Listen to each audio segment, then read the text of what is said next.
अगर एक वाक्य में इंट्रोगेटिव और एक असर्टिव में हो, यानी कि अगर एक ट्रांसलेशन आपका असर्टिव के फॉर्म में हो, असर्टिव के रूप में हो, और दूसरा ट्रांसलेशन आपका इंट्रोगेटिव के रूप में हो, तो फिर आप उसको कंबाइन करने के लिए सबसे पहले हम लोग क्या करते हैं जी, असर्टिव सेंटेंस को लिख देते हैं। किसको लिख देते हैं?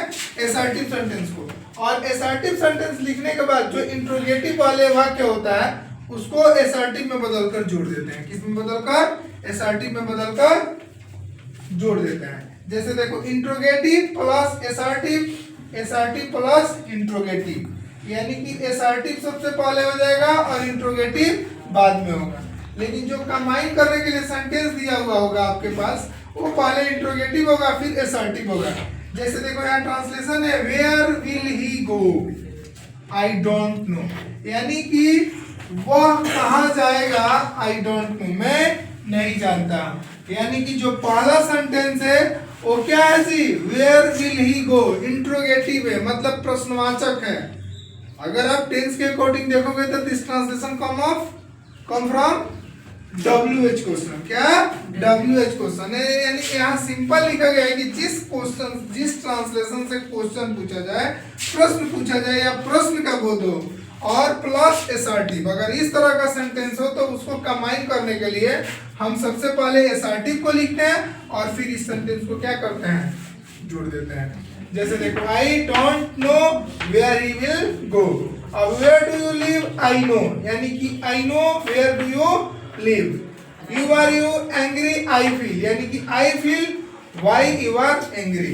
यानी कि सिंपल साधारण भाषा में आप ये समझो कि अगर आपका सेंटेंस का पहला पार्ट असर्टिव हो और दूसरा पार्ट इंट्रोगेटिव हो, क्या हो, इंट्रोगेटिव, तो वो ऑलरेडी कंबाइन किया हुआ है किसका, इंट्रोगेटिव और असर्टिव का। यानी कि सेंटेंस अगर आपका पहले इंट्रोगेटिव दिया हो और फिर असर्टिव दिया हो, और जब उसको आपको कंबाइन करना हो, क्या करना हो, कंबाइन करना हो, यानी कि जोड़ना हो, तो आप सिंपल वे में समझो कि हमको सेंटेंस को चेंज करके सेम उतार देना है, कोई चेंजिंग नहीं करना है। जैसे देखो, where will he go, I don't know, तो आप सिंपली इसको कंबाइन करने के लिए क्या करोगे, पहले लिख दोगे आई डोंट नो और तब where he will go.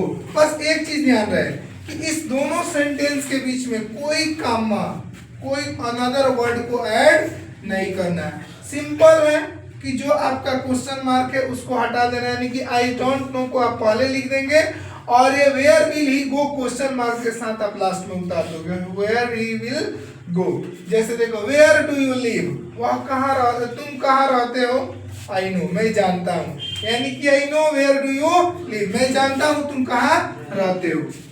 Simple फंडा है कि जो असर्टिव सेंटेंस है उसको आपको पहले लिख देना है और जो इंट्रोगेटिव सेंटेंस है उसको बाद में लिख के क्वेश्चन मार्क लिख देना है। बीच में कोई कॉमा, फुल स्टॉप या कोई भी वर्ड नहीं लिखना है, ठीक है। जैसे व्हाई आर यू एंग्री, तुम क्यों गुस्सा हो रहे हो या तुम क्यों गुस्से हो, आई फील, मुझे पता है, मुझे महसूस है या मैं जानता हूँ, यानी कि I feel why you are angry, मुझे महसूस है, मुझे पता है कि तुम क्यों गुस्सा में हो। तो आप क्या करोगे कि सिंपल असर्टिव सेंटेंस को पहले लिख दोगे और इंट्रोगेटिव सेंटेंस को बाद में लिख दोगे, बीच में कोई कॉमा, फुल स्टॉप या कुछ भी नहीं दोगे, ठीक है।